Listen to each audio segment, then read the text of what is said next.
Hey everyone, Michael Short, Let's Go Outdoors. Well, this week we sit down, we chat with the new president of the Alberta Fish and Game Association, Doug Butler. And I guess, Doug, you look at your organization, 25,000 members, and it seems to be just getting stronger, and more folks are looking at what it means to become a Fish and Game member. Give us some insight into the role that the Alberta Fish and Game Association provides to your membership. Well, the Alberta Fish and Game Association really wants to be the official voice of the outdoorsmen in Alberta. Not just anglers and hunters, but any outdoor pursuits they might have. And we want to represent them all, our members and non-members as well. We want to be the official voice of the outdoors people. So as you set your sights on the next year ahead, is there any specific issues that you want to tackle at this point? Well, I haven't picked any specific items yet. Of course, the Alberta Fish and Game Association has been around a long time, and we're not going to change anything. We're going to continue to go on, but we have to evolve with changing times all the time, and we continue. Our programs are fantastic with our youth programs and women programs, and getting families outdoors and understanding and enjoying the outdoors is great. So that's a big part of us. We also have communication projects with our own members to make sure everybody's aware of what's going on. And the hunting and fishing world is always in need of help for sure, and we're working hard on that. And access to public lands, and of course, as everybody's aware of now, the Castle Park is a big concern and things like that. We want Albertans to be able to use public lands and recreate. And things change as time goes on. Things aren't going to be the same way as they always were. We have to adapt with that, and we have to make sure that Alberta residents can enjoy the outdoors on their own public lands. One of the things that I think I like the most about your organization is the number of people that give back, whether they volunteer at various camps that you run across the province, or they're also involved with education programs. There seems to be this era of, hey, let's get people involved in the outdoors, let's volunteer with our time. And it all comes back to, I think, one of the core things, and that's that you are always looking to enhance habitat. I really wish people understood more, because that's a reputation we haven't been able to achieve as much, but enhancement is a major part of our attitudes out there. And I mean, just myself with some of the youth groups I worked with last year, we did cleanup projects in the ditch, we planted trees, we put birdhouses up, and of course the Antelope Enhancement Project is just fantastic down there. And and there's so many clubs out there, 100 clubs, and they all have conservation projects, and it's not all take for sure. There's more give than take. We're conservationists, and we want to protect our wildlife and our outdoors.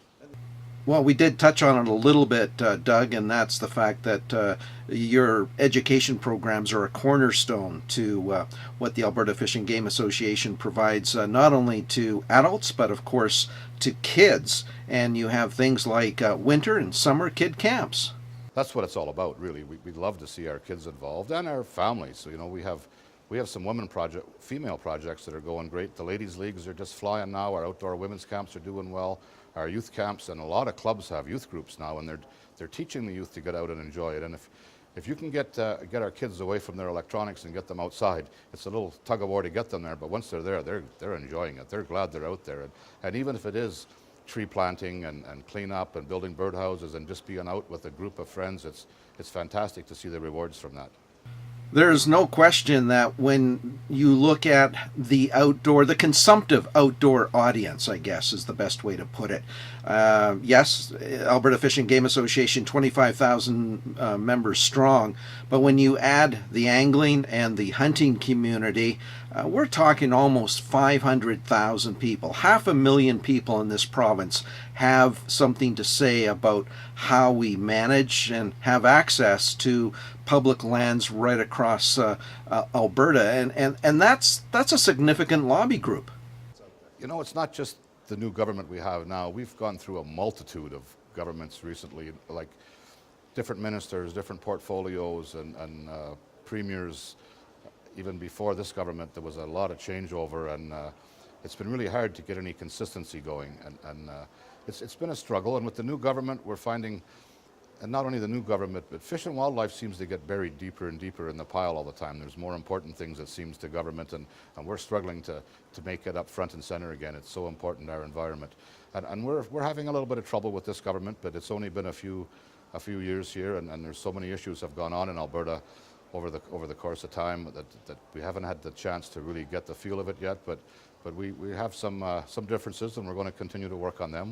We work with the government that's in place at the time, and we want to convince our Premier and our Minister that the environment and the outdoors and Fish and Wildlife deserves a place in their portfolios for sure.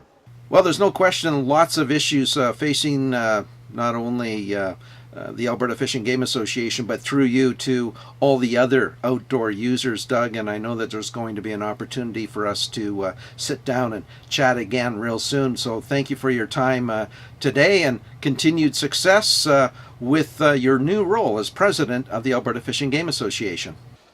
We're a big team. It's not a one-man show by any means. It's a big team, and we're all going to work together, not only with Alberta Fish and Game, but other user groups out there. I hope to get a better coalition of outdoor groups, and we'll see where it goes, but we'll never stop our struggle for our rights out there.